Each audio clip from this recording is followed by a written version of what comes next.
بسم اللہ الرحمن الرحیم۔ برے دوست کا برا انجام۔ عقبہ بن ابی معیط مکہ کے مشرک سرداروں میں سے تھا، اور اس کی عادت تھی کہ جب کسی سفر سے واپس آتا تو شہر کے معزز یعنی سمانت لوگوں کی دعوت کرتا تھا، اور اکثر رسول اللہ صلی اللہ علیہ وسلم سے بھی ملا کرتا تھا۔ ایک مرتبہ اپنی عادت کے مطابق اس نے شہر کے بزرگوں کی دعوت کی اور رسول اللہ صلی اللہ علیہ وسلم کو بھی بلایا۔ جب اس نے آپ کے سامنے کھانا رکھا تو آپ نے فرمایا کہ میں تمہارا کھانا اس وقت تک نہیں کھا سکتا جب تک تم اس بات کی گواہی نہ دو کہ اللہ تعالیٰ ایک ہے، اس کا کوئی شریک نہیں ہے، اور یہ کہ میں اللہ تعالیٰ کا رسول ہوں۔ عقبہ نے یہ کلمہ پڑھ لیا اور رسول اللہ صلی اللہ علیہ وسلم نے شرط کے مطابق کھانا کھایا۔ عقبہ کا ایک گہرا دوست ابی بن خلف تھا۔ جب اسے خبر لگی کہ عقبہ مسلمان ہو گیا ہے تو وہ بہت ناراض ہوا۔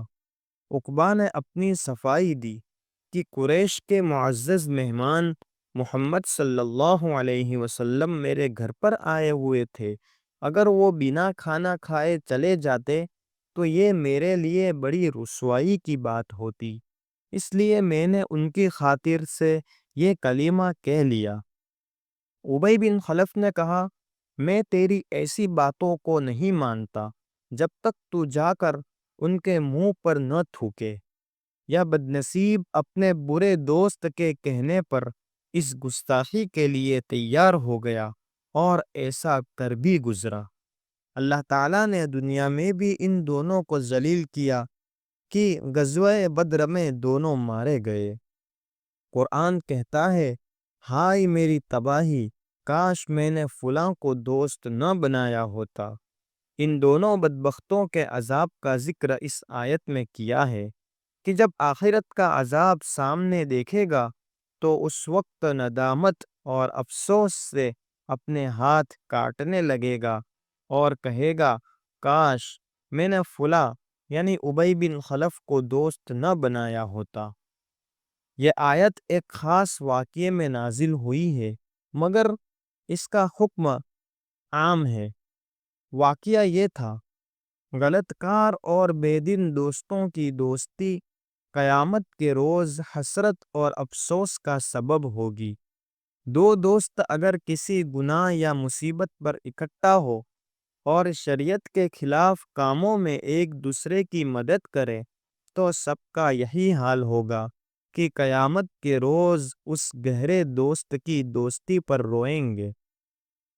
حضرت ابو سعید خدری رضی اللہ عنہ سے روایت ہے کہ رسول اللہ صلی اللہ علیہ وسلم نے فرمایا، کسی غیر مسلم کو اپنا ساتھی نہ بناؤ، اور تمہارا مال یعنی دوستی کی نیت سے صرف پرہیزگار یعنی متقی آدمی ہی کو کھائے۔ حضرت ابو ہریرہ رضی اللہ عنہ سے روایت ہے کہ رسول اللہ صلی اللہ علیہ وسلم نے فرمایا، ہر انسان عام طور پر اپنے دوست کے دین اور طریقے پر چل پڑتا ہے، اس لیے دوست بنانے سے پہلے خوب غور کر لیا کرو کہ کسے دوست بنا رہے ہو۔ حضرت ابن عباس رضی اللہ عنہ فرماتے ہیں کہ رسول اللہ صلی اللہ علیہ وسلم سے پوچھا گیا، ہمارے مجلسی دوستوں میں کون لوگ بہتر ہیں؟